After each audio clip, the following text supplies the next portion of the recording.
Hi, I'm Dr. Lisa, and it's actually very rare that I do what I'm about to do. And but I also feel so called and so pulled to share this, and I don't even know if I'm going to be able to do it. But it's pretty simple. A few hours ago, I don't really know, maybe 2.5 hours with clients that are doing like family healing therapy. And there's something really egregious, abusive, violent, gaslighting,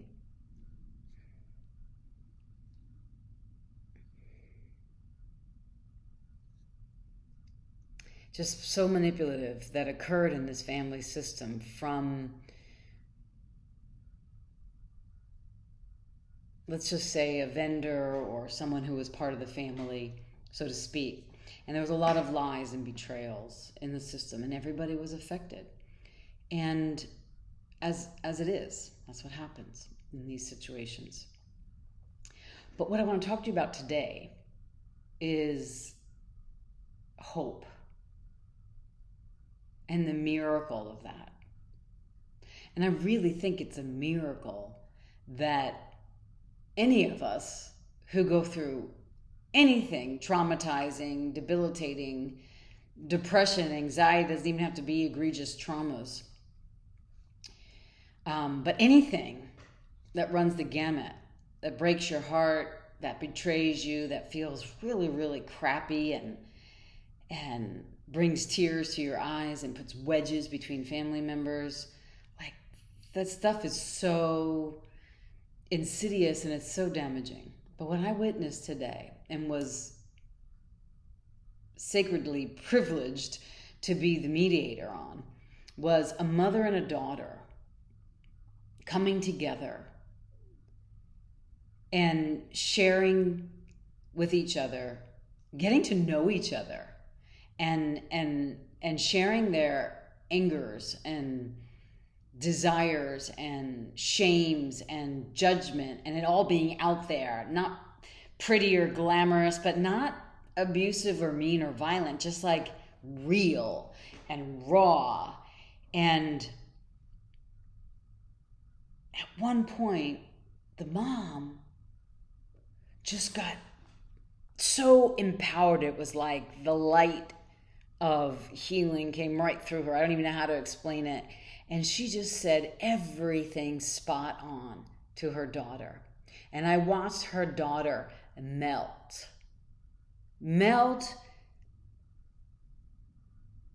in the way that every parent, mother or father, but in this case, mother, can melt their child's world, no matter what age you are.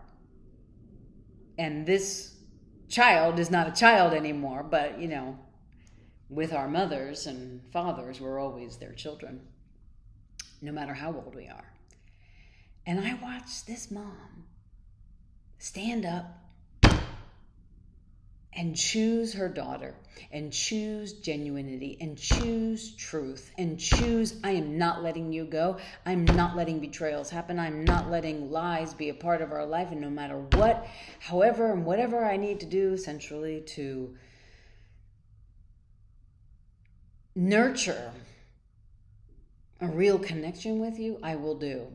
And then I watched her apologize to her daughter and watched her daughter receive that. And I watched her daughter thank her mother for that apology.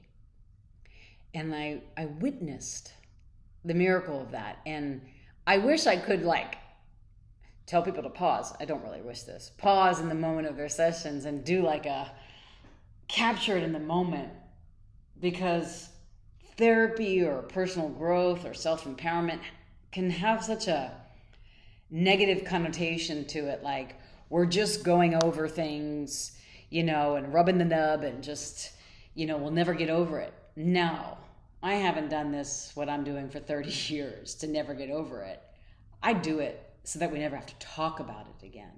That it's cleared between two people, or 30 people in a family, or 30 generations forward or back.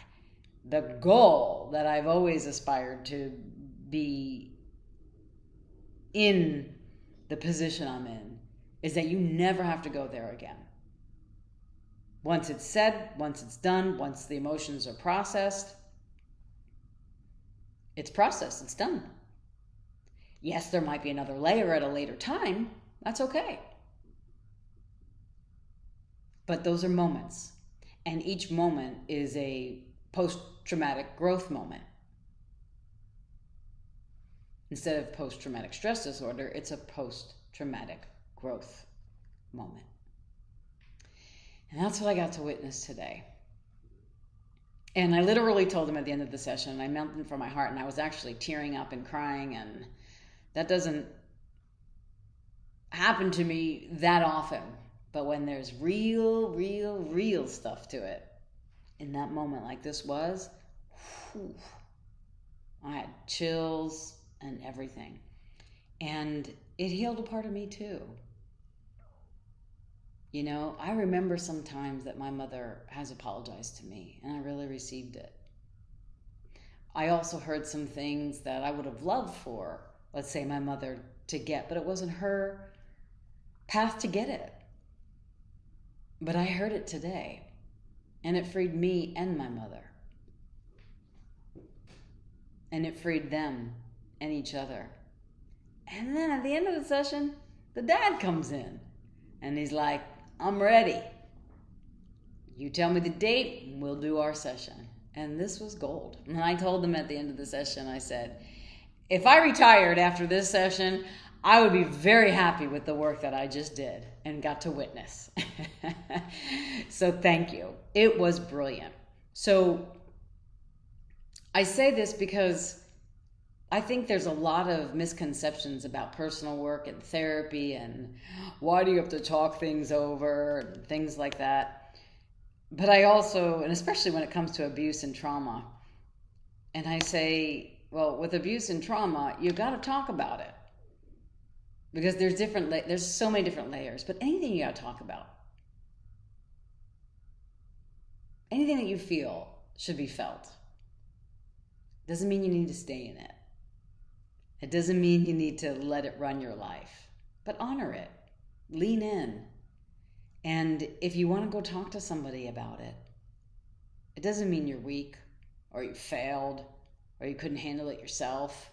It just means you're smart to talk with someone outside of yourself. But don't just go to somebody that talks about and lets you just talk about everything. Go to somebody that will also direct you, guide you, intervene when needed, challenge when required, come in the back door when recognized, so that the only outcome can be growth, healing, joy, peace, and a little less separation each and every time for more connection, which what is really what we all desire. So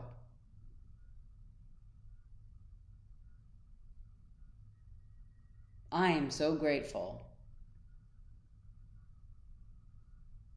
that I do what I do, because I can think of millions of moments like this in the 30 years that I've been working with people. But this moment,